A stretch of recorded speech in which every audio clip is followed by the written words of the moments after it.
Starting location and explosion. On September 16, 2019 at 5:30 p.m. Moscow time, 10:30 a.m. Eastern Daylight Saving Time, at the end of the workday a large explosion occurred in the Novosibirsk Oblast region of Russia. HTTP URL. This area is home to an old USSR science city of Novosibirsk which is split by the Ob River. HTTP URL.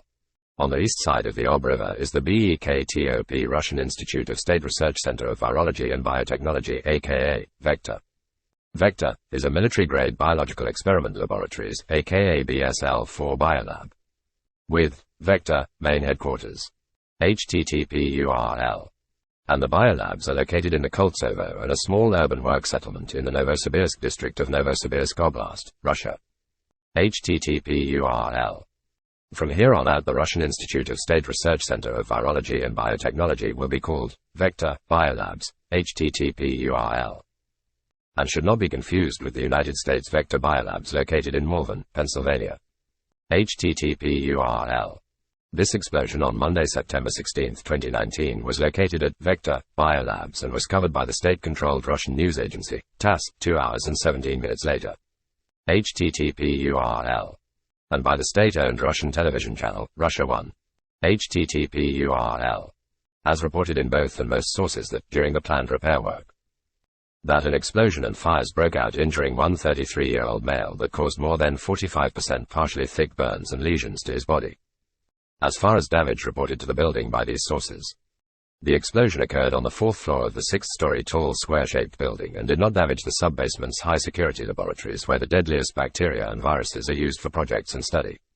Nor are we told did it damage the underground walkways or on-site large cold storage and isolation storage. This is reported to have affected the 6th floor, 5th floor, 4th floor, and oddly enough blown glass out of the ground floor. There is no media of the explosion or of the damage inside or out available to the public. Quite oddly, all Russian state media refers to the rectangle-shaped 10th-floor on-site administration building just north of the 6th-story building as their visual point of focus. BEKTOP Biolab issued this statement on their website, September 16, 2019, Novosibirsk region, settlement Koltsovo. State Scientific Center, BEKTOP, there was an explosion of a gas cylinder with a fire, liquidated on an area of 30 meters too, on the 5th floor of a 6-story reinforced concrete laboratory building in the sanitary inspection room, which is under repair. No work with biological material on the hull was carried out. One person was injured. The structure of the building was not damaged. HTTP URL. These repairs were part of the 2019 and 2020 BEKTOP Biolabs upgrades, which was the last of the 3 BSL-4 biolabs to be upgraded. The other 2 were the Atlanta CDC upgrades in 2012-2013, which oddly enough had its 2014 budget reduced for the first time in history, and the 2015-2016 Wuhan CDC upgrades that the White House administration personally visited. Later on, as news spread across the newswire, the US media picked up and reported on the explosion. Not too long after, the social media accounts and channels started to report the explosion. HTTP URL. Though this may just be an observation by a viewer. An odd Twitter message was sent to the host of Agenda Free TV at the 33 to 45 mark in the YouTube video. The Twitter message by Drake Dalton 13 that was later deleted stated, "Look Nadir Steve, you just witnessed a robbery by terrorists that now probably have one or multiple biological weapons or some group that will sell to terrorists. The explosion was a simple way to cover their tracks. I'm not sure what their endgame is, but it's not good." HTTP URL. At September 17, 2019 6:30 a.m. Eastern Daylight Saving Time, CNN reported, founded in 1974, the Center for Virology and Biotechnology was once known for developing biological weapons research during the Cold War Soviet era. It is now one of the world's largest research centers developing vaccines and tools for diagnosing and treating infectious diseases.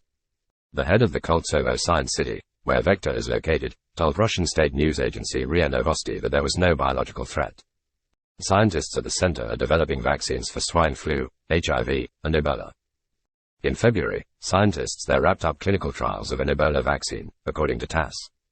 The U.S. Centers for Disease Control and Prevention is the only other center in the world approved and known to have live samples of the deadly smallpox virus. Could viruses survive a blast? Dr. Joseph Cam, Honorary Clinical Associate Professor at the Stanley Ho Center for Emerging Infectious Diseases, CEID, told CNN that rules for storing viruses are very strict, and highly dangerous diseases such as Ebola and smallpox would be stored in the highest, level 4 inches laboratory. Access to the samples would be limited, special containers are used and the storage mechanism is different from other laboratories, Cam said. He added that while fire would be hot enough to destroy viruses, an explosion could risk spreading the virus and there would be a danger of infecting those in the room or contaminating the immediate area. Viruses are fragile and more than 100 degrees or more will kill them, Cam said. He added that under certain circumstances, an explosion could spread the virus. Part of the wave of the force of the explosion would carry it away from the site when it was first stored, he said. That contamination zone could be 10 to a few hundred meters, depending on the size of the blast and other factors such as wind speed and direction, and whether it was an airborne virus. September 17, 2019 CNN. http://URL. As most research projects are located on the upper floors of Vector, with the deadliest virus and bacteria research being conducted in the subfloors. The explosion had the highest risk of releasing a project that was being currently worked on or a project that was in normal storage on one of 6 floors affected by the explosion. Each floor is just under 39,600 square feet with 10 feet ceilings. Some public partner projects that were worked on these floors and that are relevant to this discussion are: Project number 940 to 98, Development Grant. Development of the live cultural influenza vaccine. Head EA Nekiva. Project number 940 to 2, Development of the live cultural influenza vaccine. Head EA Nekiva. Partner, ISTC. Project number 2547P. Candidate DNA vaccine against HIV. Head IN Babgina. Project number 2153P. Designing, engineering and biological testing of multi-CTL epitope-based DNA vaccine against HIV-1. Manager SI Bazan. Project number 2450P. Development of a candidate vaccine capable of eliciting protective humoral and cell-mediated responses to broad range of HIV-1 variants. Rukovodatel A. Z. Maxitov. Project number 2175P. A therapeutic autologous HIV vaccine on the basis of a membrane-tropic preparation and the HIV-1 half strain in the HIV patient. Head NG Permanova. Partner, BTEP. Project number 951214. Chemical, biochemical and molecular approaches to the study of mechanism of action of HIV integrase and reverse transcriptase in search of specific inhibitors. Rukovodatel A. N. Sinikov Partner, INTAS. http://URL. BTEP is of particular interest. BTEP stands for Bioinformatics Training and Education Program and is NIH's Center for Cancer and is the US's National Cancer Institute. http://URL. Why BTEP funding HIV research in Vector, BioLab? Well, the answer is quite simple. HIV can cause different types of cancers. People living with HIV are much more likely to get certain types of cancer than people without HIV. Certain kinds of cancer are called AIDS-defining cancers or AIDS-defining malignancies. This means when people with HIV develop one of them, their HIV infection has progressed to AIDS. AIDS-defining cancers are Kaposi sarcoma, aggressive B-cell non-Hodgkin lymphoma, NHL, and cervical cancer. People with HIV or AIDS are also more likely to develop other cancers called non-AIDS-defining cancers, NADCs. While these cancers are more likely in people living with HIV, they're not a sign that HIV has progressed to AIDS. These cancers include head and neck cancer, anal cancer, lung cancer, liver cancer, Hodgkin lymphoma, skin cancer, all types, testicular cancer. http://URL. Now that we have established starting location, an explosion, we can move to the secondary locations, assuming that during this large explosion at least one of thousands of projects that Vector has worked in last 50 years was released in a method whether accidental or intentional is highly probable. In this assumption that Vector is the source of SARS-CoV-2 and therefore the source of COVID-19, we are looking for out-of-season influenza and/or pneumonia that satisfies 3 conditions.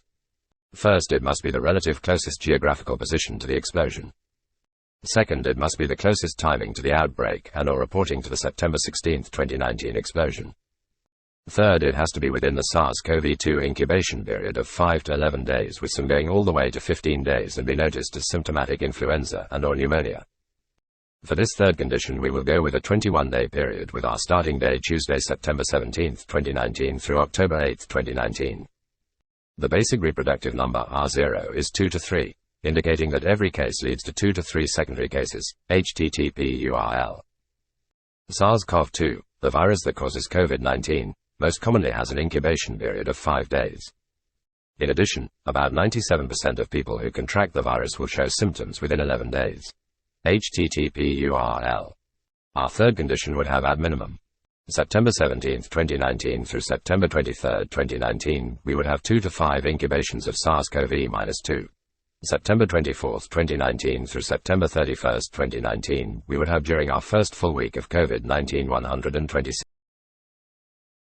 October 1, 2019 through October 8, 2019, we would have during our second full week of COVID-19 16,384 infections. After years of searching, only 3 locations match these criteria. Oddly, there are no reports for the areas around the Novosibirsk Oblast region involving influenza and/or pneumonia. For the first location reported, we will go with the largest concentration of those exposed. On the morning of October 8, 2019, TVNZ in Vladimir reported, in the Vladimir region, an epidemic of acute respiratory viral infections began. More than 10,000 people have consulted doctors in the last week. According to the Regional Department of Rospotabnadze for the Vladimir region, the epidemic threshold in the region has been exceeded by 7.7%.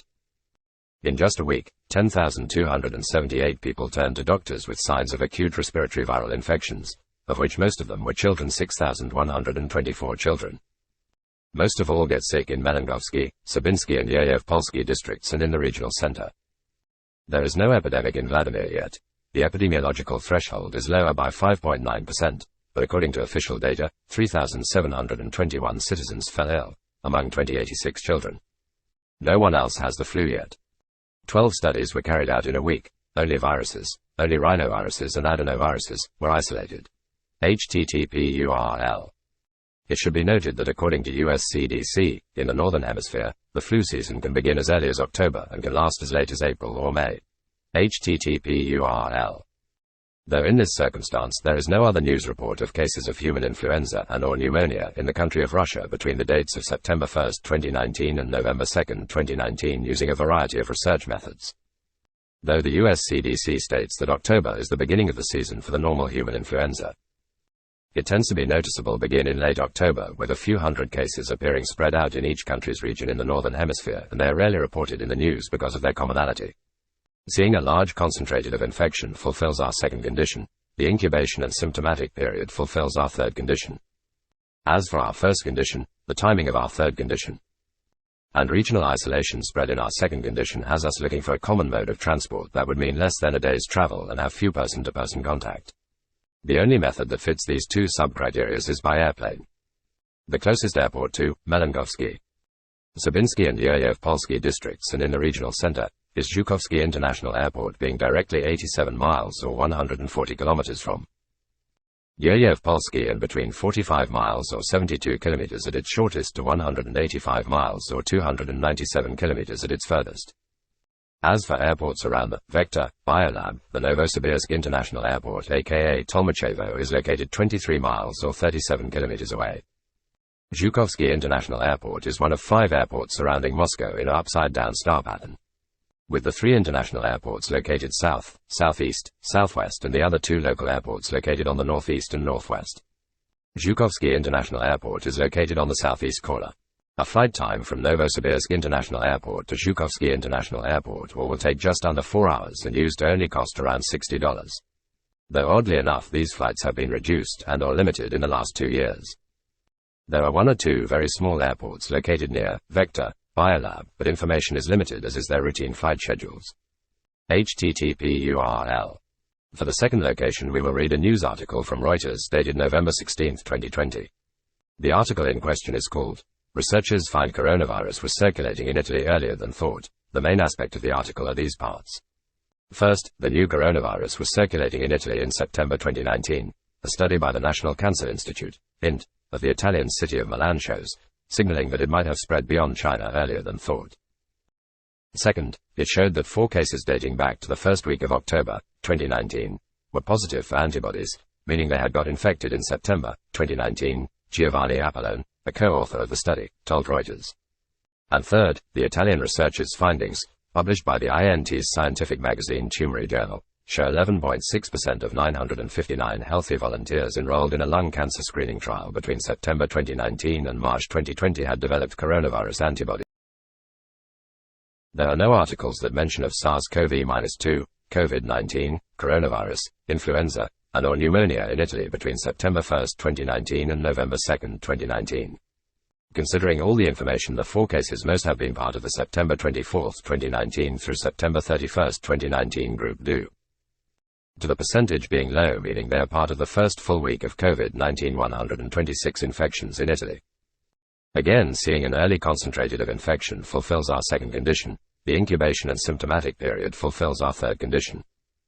Also, our first condition with sub-criteria is fulfilled if we go by airplane. Flight from Zhukovsky International Airport to either one of the 3 Milan international airports is a 3.5-hour flight.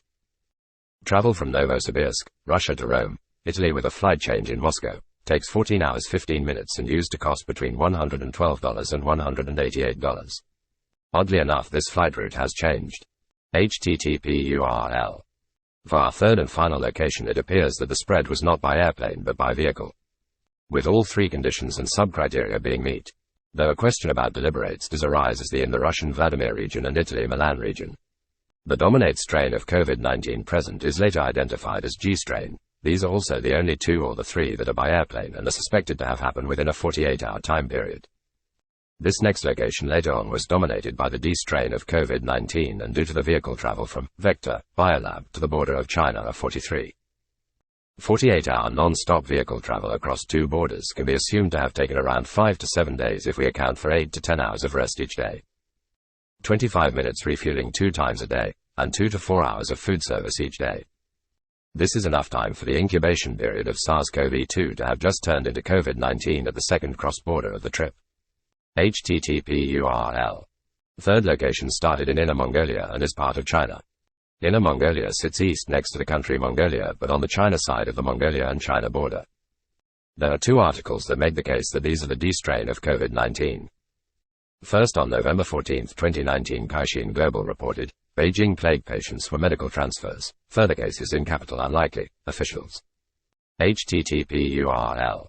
The main points of the article are: confirmation of an unknown illness. 2 people diagnosed with pneumonic plague at a hospital in central Beijing. 43-year-old man and his 46-year-old wife are now undergoing treatment in an isolation ward at a specialist infectious diseases hospital in Beijing. Rumors of an outbreak of the deadly disease which conjured images of the medieval Black Plague and earned comparisons to the southern Chinese SARS crisis of 2003. An internal CDC briefing document obtained by Caixin says the couple, from Solid Left Banner in remote central Inner Mongolia, began to show symptoms of the condition late last month and were ultimately sent to Beijing's Chaoyang Hospital emergency room on November 3.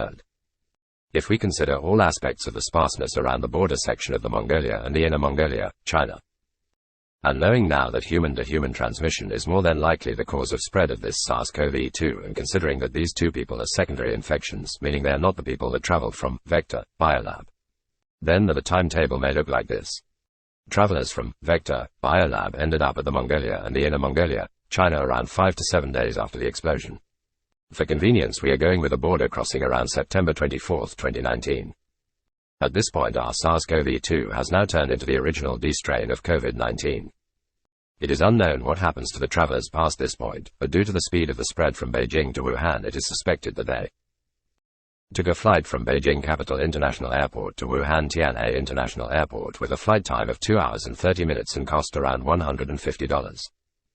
Between September 24, 2019 through September 31, 2019, normally we would have our first D strain COVID-19 of at least 126 infections around the Mongolia and Inner Mongolia border. But this is hampered due to the sparseness around the border section, so it would be wise to reduce the number by division of at least 8 due to this sparseness. This gives us a secondary SARS-CoV-2 infection at the border of 16 people by September 31, 2019. Between October 1, 2019 through October 8, 2019, we have our new secondary SARS-CoV-2 incubation period of our hypothetical 16 people infected with showing symptoms of COVID-19 D strain between October 8, 2019 through October 15, 2019. For the second article, we will be looking at an NPR report on November 15, 2019. China reports 3 cases of the most dangerous type of plague. http URL. In this report, we learned 4 new details. The additional information added a new person infected at the same time as our married couple. The man, age 55, is also from Inner Mongolia, though authorities said his case was not related in any way to the couple medically evacuated to Beijing, meaning the spread has reached others that are infected but not showing symptoms. This is characteristic that others are acting as host. which is a characteristic of a secondary and third infections of SARS-CoV-2. Also, we learned that hospitals in that area were already prepared for a reoccurrence of the bubonic plague and therefore asking patients of their travel history and were testing. It can be reasonable assumed they were testing for other infections in that area. The doctor on call that night of November 3, 2019 that admitted the married couple to the Beijing's Chaoyang Hospital emergency room, stated that the man began to show symptoms on the October 28, 2019 after caring for his wife that was already showing symptoms. Her symptoms may have started showing around October 25, 2019 or a few days earlier, meaning she was infected with SARS-CoV-2 by someone that was already infected with COVID-19 strain around October 11, 2019 through October 18, 2019, which means she was infected by someone with the secondary wave of infections and that she was a part of a third wave of infection. Now a quick recap. At the Mongolia and Inner Mongolia border region, September 24, 2019 through September 31, 2019, we have our first wave of COVID-19 strain that hypothetical infected 16 people. October 8, 2019 through October 15, 2019, we have our second wave of COVID-19 strain that hypothetical infected 256 people. The 46-year-old wife became infected around October 11, 2019 through October 18, 2019.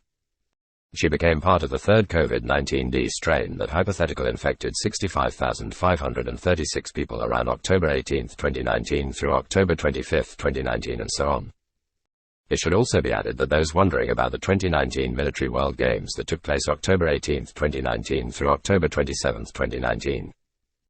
Leaked Canadian Armed Forces military documents titled, Potential Exposure to 2019 Novel Coronavirus During 7th Military World Games in October 2019 in Wuhan, Hubei Province, China, written by Canada's Surgeon General, A.M.T. Downs, Major General. http://URL.